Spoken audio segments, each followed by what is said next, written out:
HALT is great for teachers, for the education sector in general. It encourages and promotes the 37 teaching standards at all 4 career stages. All colleagues get to engage with the teaching standards at a deeper level and really understand the standards and improve teaching practice. One of the things that I've seen at our school in terms of practical example and the way Steph's been working with our staff is the building of teams. So that's been critical in terms of professional learning, Steph's growth, the teachers' growth, and what I've seen with those teams, there's much greater sense of collegiality and willingness to solve problems.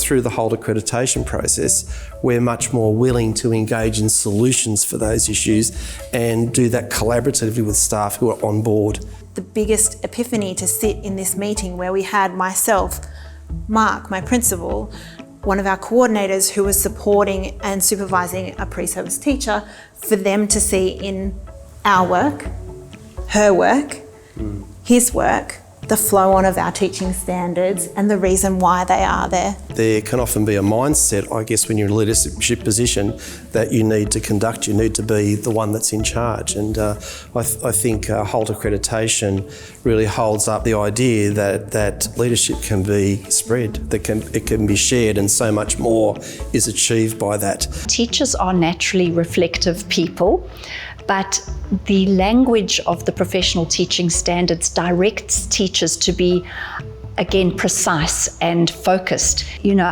I think often of the high esteem in which we hold people of other professions.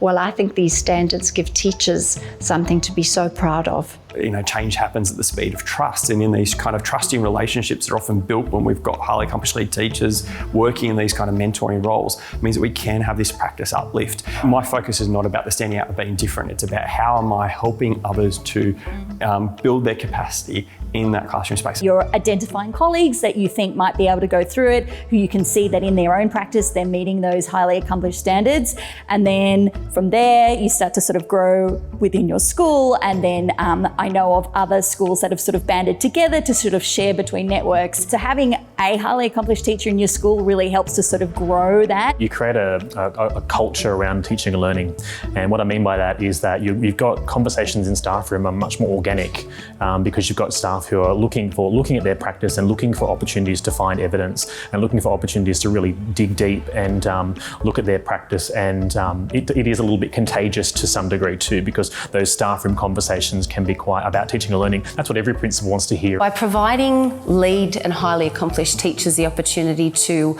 run professional learning and lead initiatives within your school, they're then not spending time sitting in a professional learning session where they already may have the knowledge and expertise, rather they're leading it and providing it to the people who need it.